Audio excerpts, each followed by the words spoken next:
So for my current event topic this year, I talked kind of about how COVID-19 has sort of discovered these underlying illnesses in the medical field that maybe we hadn't seen before.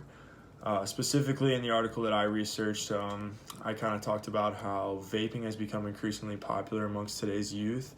And it seems like quarantine and COVID and everything like that has sort of upped the numbers as far as the amount of teenagers who have decided to use these nicotine products.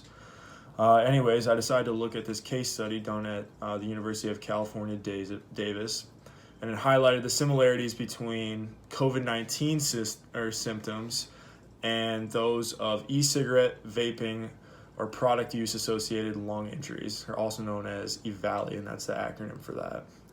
And basically what this study said that as of February in 2020, there were just about 3,000 cases of EVALI hospitalizations in the United States.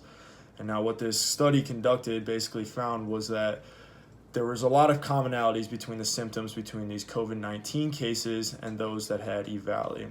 And these factors are now even more increased as we found out with adolescents who have pre-existing medical conditions or risk factors, ones that have asthma or other lung-associated issues within their systems.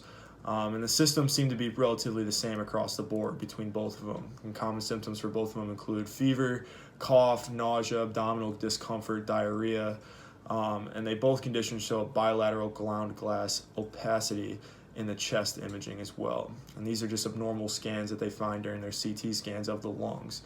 And basically what these doctors have found that it's been very difficult to distinguish the cases between COVID-19 and EVALI due to just how similar the symptoms have been.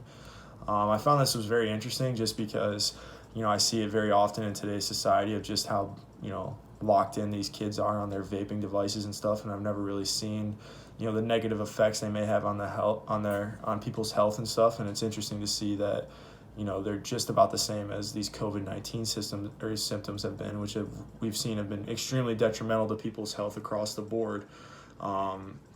I've not done too much research into this, but it's definitely something to keep an eye on in the future to see what sort of further studies come out about these vaping devices and the possible, repercussions they might have on the people that use them.